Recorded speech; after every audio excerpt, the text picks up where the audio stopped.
Hello everybody, this is Mike from Zola World. I'm here with Retro Screamers and BRUCE TANGO here from the Ghost Hunters. Okay, so we're at Platinum Toy Show?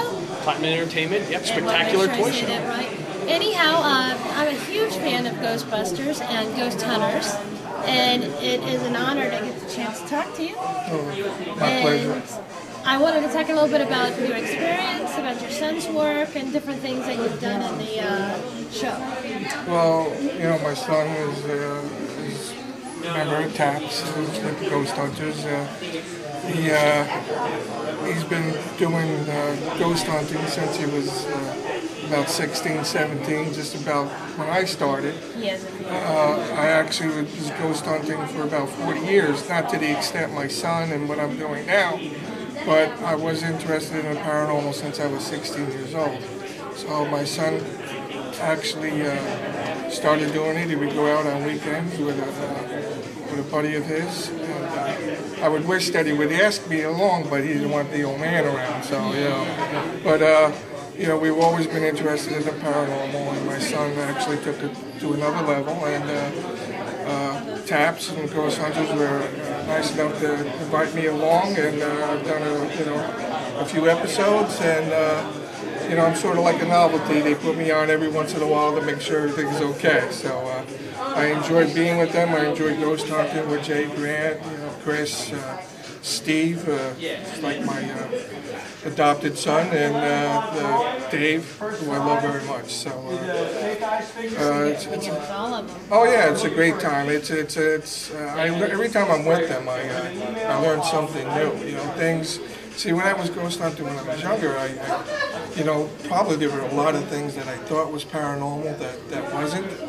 And I probably missed a lot because of all the equipment and things that they have now. So, you know, I'm like a kid in a candy store every time I get a chance to ghost hunt with the guys. So it's a pleasure, especially being with my son. It's really like a dream come true. So.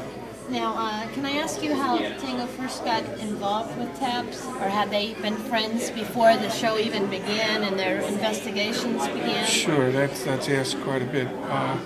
Actually, like I said, my son and a friend of his had their own investigative group. They went to this resident in Roseville Park, New Jersey.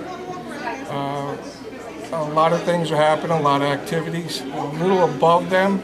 So the show was in the beginning of its second season, and actually Dave called and asked them if they wouldn't mind coming down and check it out.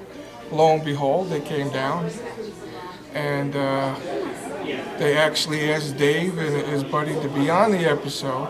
So Dave was going to have his 15 minutes of fame.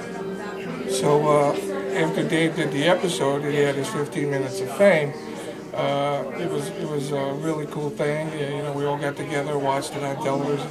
So Dave was sitting in a movie theater actually about 2 weeks later watching the movie, and the phone vibrated, and he went out in the lobby. Lo and behold, it was Pilgrim Films from LA, and asked Dave if he would be interested in joining the show. They said they liked the way he handled himself, and and look where he's at now. So That's amazing. That is just an amazing story. So, and it's great because he's learned so much, and what he learns, I learn. So of course, so it's a pretty cool thing, and it's a great story. So besides that, I'd like to ask you, what first got your attention to the paranormal? Was there an experience you had as a teenager or a kid that got you interested in it? Actually, yes. When I was probably it's one of my earliest memories as a person. I must have been about 4 or 5 years old. I was living in an apartment in Elizabeth, New Jersey, and appearing at the foot of my bed was a dark figure. It was about 6 foot tall, and the crazy thing, it just stood there and looked at me. The real crazy thing is, and I talk about it to a lot of people that know a lot more than I do, his face was red. The rest of it was dark, and it was red. I'm not saying it was evil, because it didn't do anything, it didn't say anything. And that happened to me 2 more times within a year and a half. So I'd love to find an answer to that. I don't know if I ever will. but that figure appeared to me. That was the first time I had an experience. Do you think it had to do anything with the place you were living? That could be. Dave and I and other people have talked about it, but then I would be getting into some personal things that I don't want to talk about. Definitely. But I don't know if that spirit or whatever it was evil or not. But it didn't do anything. It didn't look pleasant, I'll tell you that much. But sure enough, it's something I'll never forget as long as I live. And I really didn't talk about it too much because obviously not too many people would believe it. And a lot of people ask me, well, why didn't you get out and go get your mom and dad? If you knew my father, I'd rather deal with the entity than waking up my father and telling him so. So I just dealt with it. Yeah, so being with ghost hunters, doing a couple investigations, have you ever witnessed anything as you were out on that? Oh, absolutely. I've been, I'm actually sort of a lot of mediums, and I guess they say that I'm like a ghost magnet. You know, I have a lot of experiences. I've heard of disembodied voices. Probably my second disembodied voice was at a place called the Proprietary House in Perth Amboy, New Jersey. Dave and I were doing an EVP session, and I had asked the question, you know, are you afraid of us? And sure enough, we heard the answer, and we picked it up, and he said no. So that was pretty cool. And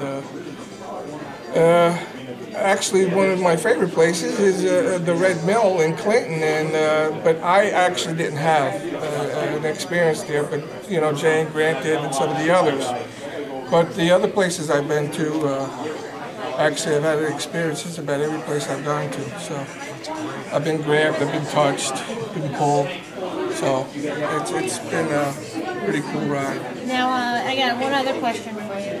Okay. With this, supernatural.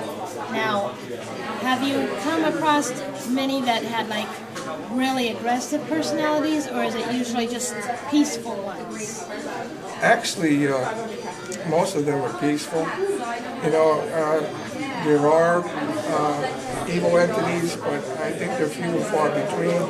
My good friend John Zaffis, are you familiar with him? He's a Haunted in Connecticut. Oh, that yes, movie. Yes. Well, he was the actual guy that was in that. He's the expert with that type of stuff. But there are evil things out there. But you know, I think they're few and far between. Like when I talk to children, they ask questions. I try to avoid that, but just to let them know but there are evil things out there. I mean, I've been grabbed. I've been grabbed by the arm, but it wasn't evil. And I was grabbed by the shoulder, pulled back. Sometimes it's just a peaceful one, huh? Just wanting someone to. They want to get attention. You know, they want to let you know one way or the other that they're there. You know? So.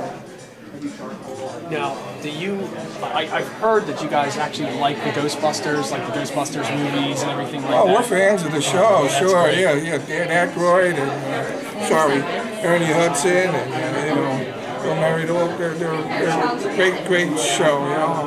You know, there was rumors that they were going to come out with another one, but I heard that that's not going to happen. Yeah, we were just talking about that, my boyfriend and I.